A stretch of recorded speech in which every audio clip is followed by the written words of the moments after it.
Hi everyone, ഇന്ന് നമുക്ക് ഒരൊറ്റ ബാറ്റർ ഉപയോഗിച്ച് വളരെ എളുപ്പത്തിൽ തയ്യാറാക്കിയെടുക്കാൻ പറ്റുന്ന 2 തരം സ്നാക്സ് റെസിപ്പി കാണാം. അതിനു വേണ്ടിയിട്ട് ആദ്യം തന്നെ ഞാനൊരു ബൗളിലേക്ക് ഒരു മുട്ട പൊട്ടിച്ചൊഴിച്ചിട്ടുണ്ട്. ഇനി ഇതിലേക്ക് ഒരു 1.5 കപ്പോളം മൈദ ചേർത്ത് കൊടുക്കാം. ശേഷം ഇതിലേക്ക് പാകത്തിന് ഉപ്പും ഒരല്പം ബേക്കിംഗ് സോഡയും ചേർത്തതിന് ശേഷം പാകത്തിന് വെള്ളം ഒഴിച്ച് ഒന്ന് മിക്സ് ചെയ്തെടുക്കാം. ബേക്കിംഗ് സോഡ ഓപ്ഷണലാണ്, വേണമെന്നുണ്ടെങ്കിൽ മാത്രം ചേർത്താൽ മതി. ഇതൊന്ന് പൊങ്ങി വരുന്നതിന് വേണ്ടിയിട്ട് മാത്രമാണ് ഞാൻ ബേക്കിംഗ് സോഡ ഉപയോഗിച്ചിട്ടുള്ളത്. വെള്ളം ചേർത്ത് കൊടുക്കുമ്പോൾ അല്പമായിട്ട് തന്നെ ചേർത്ത് കൊടുക്കാൻ വേണ്ടിയിട്ട് ശ്രദ്ധിക്കണേ. ഇതിനെ നമ്മൾ കേക്ക് ബാറ്ററൊക്കെ മിക്സ് ചെയ്തെടുക്കുന്നത് പോലെ നന്നായിട്ടൊന്ന് മിക്സ് ചെയ്തെടുക്കണം. വെള്ളം കുറേശ്ശെയായിട്ട് ചേർത്ത് കൊടുത്ത് ദോശമാവിൻ്റെയൊക്കെ ഒരു കട്ടിയിൽ കലക്കിയെടുത്താൽ മതിയാവും. ബാറ്റർ ഇപ്പോൾ ഇതാ റെഡി ആയിട്ടുണ്ട്. ഇനി ഇത് നമുക്ക് കുറച്ച് നേരം ഒന്ന് റെസ്റ്റ് ചെയ്യാൻ വേണ്ടിയിട്ട് മാറ്റി വയ്ക്കാം. ഇനി നമുക്കിതിൻ്റെ ഫില്ലിങ്ങിന് വേണ്ടിയിട്ടുള്ളൊരു പ്രിപ്പറേഷൻ ചെയ്തെടുക്കാം. ഒരു കടായി ചൂടായി വരുമ്പോഴേക്കും അതിലേക്ക് 1 ടേബിൾ സ്പൂണോളം വെളിച്ചെണ്ണ ഒഴിച്ച ശേഷം ചോപ്പ് ചെയ്ത് വെച്ചിട്ടുള്ള ഒരു 1.5 സവാള, 2 പച്ചമുളക്, 1 ടീസ്പൂൺ വീതം ഇഞ്ചിയും വെളുത്തുള്ളിയും ചോപ്പ് ചെയ്ത് വെച്ചിട്ടുള്ളത്. ഇനി ഇതിലേക്ക് ഒരു 1/4 ടീസ്പൂണോളം ഉപ്പ് കൂടി ചേർത്തതിന് ശേഷം ലൈറ്റായിട്ടൊന്ന് സോട്ട് ചെയ്തെടുക്കാം. സവാള ഒരുപാടങ്ങ് വഴറ്റിയെടുക്കേണ്ട ആവശ്യമില്ല, ജസ്റ്റ് ഒന്ന് സോട്ട് ചെയ്താൽ മതി. ജസ്റ്റ് ഒന്ന് ട്രാൻസ്പെറൻ്റ് ആയി വരണം. ഈ സമയം നമുക്കിതിലേക്ക് മിക്സിയുടെ ജാറിലൊന്ന് മിൻസ് ചെയ്തെടുത്തിട്ടുള്ള ചിക്കൻ പീസസ് ചേർത്ത് കൊടുക്കാം. ചിക്കൻ്റെ അളവൊക്കെ നമ്മുടെ ഇഷ്ടാനുസരണം എടുക്കാവുന്നതാണ്. ചിക്കൻ മാത്രമല്ല, വേവിച്ചിട്ടുള്ള ബീഫോ അല്ലാന്നുണ്ടെങ്കിൽ മുട്ടയോ ഒക്കെ ചേർത്ത് കൊടുക്കാം. മിൻസ് ചെയ്ത് ചേർത്തിട്ടുള്ള ചിക്കൻ ആയതുകൊണ്ട് തന്നെ വളരെ പെട്ടെന്ന് തന്നെ ഇത് റെഡിയായി കിട്ടും. ഇത് നന്നായിട്ട് വെന്ത് വരുമ്പോഴേക്കും ചിക്കൻ്റെ കളറൊക്കെ ഒന്ന് മാറി നല്ലൊരു വൈറ്റ് കളറായിട്ട് മാറും. ഇപ്പോൾ ഇതാ കളറൊക്കെ ഒന്ന് മാറി തുടങ്ങിയിട്ടുണ്ടേ. നമ്മൾ ചിക്കൻ ചേർത്ത് കൊടുത്ത സമയത്ത് ഉപ്പ് ചേർത്തിട്ടുണ്ടായിരുന്നില്ല, അപ്പോൾ ഞാനൊരല്പം ഉപ്പ് കൂടെ ചേർത്തിട്ടുണ്ട്. 1/2 ടീസ്പൂൺ മഞ്ഞൾപ്പൊടി, 1 ടീസ്പൂൺ കുരുമുളക് പൊടി. ഇത് രണ്ടും മാത്രമേ ഞാനിപ്പോൾ ചേർക്കുന്നുള്ളൂ കേട്ടോ. നിങ്ങൾക്ക് വേണമെന്നുണ്ടെങ്കിൽ സ്പെഷ്യൽ മസാലയൊക്കെ ചേർക്കണമെങ്കിൽ ചേർത്ത് കൊടുക്കാം. പക്ഷേ ഇങ്ങനെ തന്നെ നല്ല ടേസ്റ്റാണ് കഴിക്കാൻ വേണ്ടിയിട്ട്. ഇനി ഇതിലേക്ക് നമ്മുടെ വീട്ടിൽ തന്നെ തയ്യാറാക്കി എടുത്തിട്ടുള്ള ഒരു ജിഞ്ചർ ഗാർലിക് പൗഡറും കൂടെ ചേർത്ത് കൊടുക്കുന്നുണ്ട്. ജിഞ്ചർ ഗാർലിക് പൗഡറൊക്കെ ഓപ്ഷണലാണ്, ഞാൻ എൻ്റെ കയ്യിലുള്ളത് കൊണ്ട് ചേർത്ത് കൊടുത്തു എന്ന് മാത്രം. വെളുത്തുള്ളിയും ഇഞ്ചിയും നന്നായിട്ട് കഴുകി വൃത്തിയാക്കി ജസ്റ്റ് മിക്സിയിലൊന്ന് ക്രഷ് ചെയ്തതിന് ശേഷം ഉണക്കി പൊടിച്ചെടുത്തിട്ടുള്ളൊരു പൗഡറാണ്.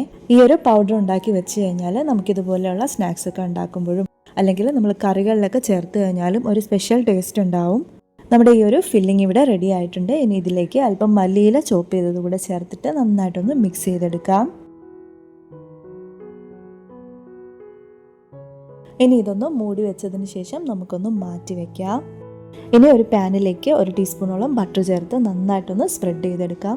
ബട്ടർ തന്നെ വേണമെന്നൊന്നുമില്ല, നെയ്യോ എണ്ണയോ അതൊക്കെ നമ്മുടെ ഇഷ്ടാനുസരണം തന്നെ ചേർത്ത് കൊടുക്കാം. ഇനി ഫ്ലെയിം ഒന്ന് മീഡിയം ടു ലോ ആക്കി വെച്ചതിന് ശേഷം നമ്മൾ നേരത്തെ തയ്യാറാക്കി വെച്ചിട്ടുണ്ടായിരുന്ന ആ മാവുണ്ടല്ലോ, അത് ഓരോ സ്പൂൺ വീതം കുഞ്ഞു കുഞ്ഞു ദോശകൾ ഉണ്ടാക്കിയെടുക്കുന്നത് പോലെ നമുക്കൊന്ന് ഒഴിച്ച് പരത്തിയെടുക്കാം. വളരെ ഫാസ്റ്റായിട്ട് തന്നെ ഇങ്ങനെ ചെയ്തെടുക്കണം. ഈ ഒരു മാവ് പെട്ടെന്നങ്ങ് വെന്ത് പോകാൻ പാടില്ല. അതിന് മുന്നേ ആയിട്ട് തന്നെ നമുക്കിതിന് മുകളിലേക്കായിട്ട് ഫില്ലിങ് വെച്ച് കൊടുക്കണം.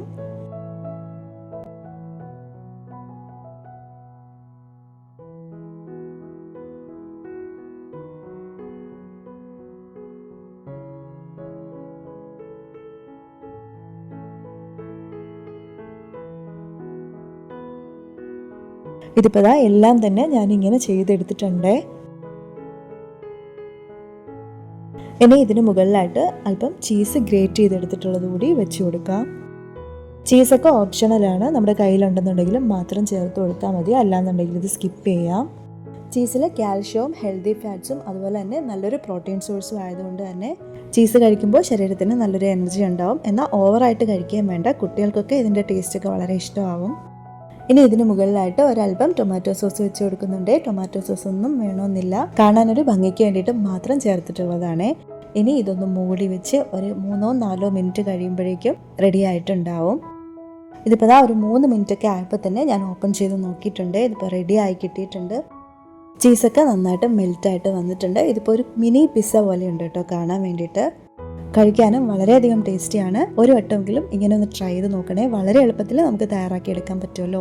ഇനി നമുക്ക് നേരത്തെ തയ്യാറാക്കിയിട്ടുള്ള ആ ഒരു ബാറ്റർ ഉപയോഗിച്ചിട്ട് വളരെ പെട്ടെന്ന് ഈ ഒരു പാനിൽ തന്നെ ഒരു ഐറ്റം കൂടെ തയ്യാറാക്കി എടുക്കാം. അതിന് വേണ്ടിയിട്ട് ഓയിൽ സ്പ്രെഡ് ചെയ്തിട്ടുള്ള പാനിലേക്ക് നേരത്തെ തയ്യാറാക്കിയിട്ടുള്ള ആ ഒരു ബാറ്റർ ബാലൻസ് ഉള്ളത് ഫുള്ളായിട്ട് തന്നെ നമുക്കിതിലേക്ക് അങ്ങ് ഒഴിച്ചു കൊടുക്കാം. ഈ ഒരു പാനിൻ്റെ ആ ഒരു ഷേപ്പിൽ തന്നെ ഒന്ന് സ്മൂത്തായിട്ട് പരത്തിയെടുക്കാം. ഇനി നമ്മൾ നേരത്തെ തയ്യാറാക്കി വെച്ചിട്ടുണ്ടായിരുന്ന ആ ഒരു ചിക്കൻ്റെ ഫില്ലിംഗ് ഉണ്ടല്ലോ, അത് ബാലൻസ് ഉള്ളത് മൊത്തത്തിൽ അങ്ങ് ഇട്ട് കൊടുക്കാം. ആ ഒരു റൗണ്ട് ഷേപ്പ് കവർ ചെയ്തെടുക്കുന്ന രീതിയിൽ ബാലൻസ് ഫുള്ളും ഇതിലേക്കൊന്ന് സ്പ്രെഡ് ചെയ്ത് കൊടുത്ത് ചെറുതായിട്ടൊന്ന് പ്രസ് ചെയ്ത് വെക്കാം.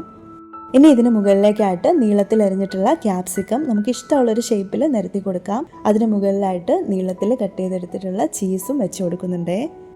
ക്യാപ്സിക്കവും ചീസും ഓപ്ഷണലാണ്. അതൊക്കെ ഇഷ്ടമുണ്ടെന്നുണ്ടെങ്കിൽ മാത്രം ചേർത്ത് കൊടുക്കാം, അല്ലാന്നുണ്ടെങ്കിൽ സ്കിപ്പ് ചെയ്യാം. ഇനി ഇതിന് മുകളിലായിട്ട് അല്പം ടൊമാറ്റോ സോസ് ഒരു റൗണ്ട് ഷേപ്പിൽ ചുറ്റിച്ചൊന്ന് ഒഴിച്ചു കൊടുത്തിട്ടുണ്ട്. ഫ്ലെയിം ഒന്ന് മീഡിയം ടു ലോ ആക്കിയതിന് ശേഷം മൂടി വെച്ച് ഒരു 5 മിനിറ്റ് നമുക്കൊന്ന് വേവിച്ചെടുക്കാം. ഇപ്പോൾ ഇതാ ഈ ചീസ് ഒന്ന് മെൽറ്റായിട്ട് വന്നിട്ടുണ്ട്. ഇനി ഇതിന് മുകളിലേക്കായിട്ട് നമുക്ക് ചില്ലി ഫ്ലേക്സ് ചേർത്ത് കൊടുക്കാം. ചില്ലി ഫ്ലേക്സോ ഒറിഗാനോ അതെന്താണെന്ന് വെച്ചാൽ നമ്മുടെ ഇഷ്ടാനുസരണം ചേർത്ത് കൊടുക്കാവുന്നതാണ്. ഒറിഗാനോ ചേർക്കുകയാണെന്നുണ്ടെങ്കിൽ പിസ്സയുടെ ഒരു ടേസ്റ്റും ഫ്ലേവറും ഒക്കെ ഉണ്ടാവും. ഞാനിപ്പോൾ ഇതിലേക്ക് ചില്ലി ഫ്ലേക്സ് നല്ല രീതിയിൽ തന്നെ ഒന്ന് സ്പ്രെഡ് ചെയ്ത് കൊടുത്തിട്ടുണ്ട്. ചില്ലി ഫ്ലേക്സ് എന്തായാലും നിങ്ങൾ സ്കിപ്പ് ചെയ്യരുത് കേട്ടോ, അതെന്തായാലും ചേർക്കാൻ ശ്രമിക്കുക. ശേഷം ഇതൊന്ന് മീഡിയം ടു ലോ ഫ്ലെയിമിലേക്ക് മാറ്റി 2 മിനിറ്റ് ഒന്ന് മൂടി വെച്ച് വേവിച്ചെടുത്താൽ മാത്രം മതിയാവും. ഒരേ ബാറ്ററും ഒരേ ഫില്ലിങ്ങും ഉപയോഗിച്ചിട്ട് 2 തരത്തിലുള്ള ഒരു സ്നാക്സ് ഐറ്റമാണ് ഇന്ന് തയ്യാറാക്കി എടുത്തിട്ടുള്ളത്. കുറഞ്ഞ സമയം കൊണ്ട് തന്നെ വളരെ എളുപ്പത്തിൽ തയ്യാറാക്കി എടുക്കാൻ പറ്റുന്ന ഈ 2 ഐറ്റവും നിങ്ങൾ എന്തായാലും ഒന്ന് ട്രൈ ചെയ്ത് നോക്കണം. തീർച്ചയായിട്ടും നിങ്ങൾക്ക് ഇഷ്ടപ്പെടും. ഇപ്പോൾ ഇതാ റെഡിയായി കിട്ടിയിട്ടുണ്ട്. നല്ലൊരു സ്മെല്ലൊക്കെ വരുന്നുണ്ട്. ചീസൊക്കെ നന്നായിട്ട് മെൽറ്റ് ചെയ്ത് ക്യാപ്സിക്കം ഒക്കെ നല്ല പെർഫെക്റ്റ് ആയിട്ട് തന്നെ കുക്കായിട്ട് കിട്ടിയിട്ടുണ്ട്. അപ്പോൾ എൻ്റെ വീഡിയോ ഇഷ്ടമായിട്ടുണ്ടെങ്കിൽ ലൈക്ക് ചെയ്യാതെ പോവല്ലേ. ഇതുപോലെയുള്ള സിമ്പിൾ റെസിപ്പീസിന് വേണ്ടിയിട്ട് എൻ്റെ ചാനലൊന്ന് സബ്സ്ക്രൈബ് ചെയ്ത് വെക്കാൻ മറക്കല്ലേ. സബ്സ്ക്രൈബ് ചെയ്യുന്നതിനോടൊപ്പം തന്നെ തൊട്ടടുത്തുള്ള ബെല്ലൈക്കനിലെ ഓൾ എന്ന ഓപ്ഷനും എനേബിൾ ചെയ്ത് വെക്കണേ. എങ്കിൽ മാത്രമേ ഞാൻ അപ്ലോഡ് ചെയ്യുന്ന വീഡിയോസിൻ്റെ നോട്ടിഫിക്കേഷൻസ് നിങ്ങളിലേക്ക് കൃത്യമായി എത്തുകയുള്ളൂ. നെക്സ്റ്റ് മറ്റൊരു യൂസ്ഫുൾ വീഡിയോ ആയിട്ട് കാണുന്നത് വരയ്ക്കും. Thank you for watching and stay tune my channel.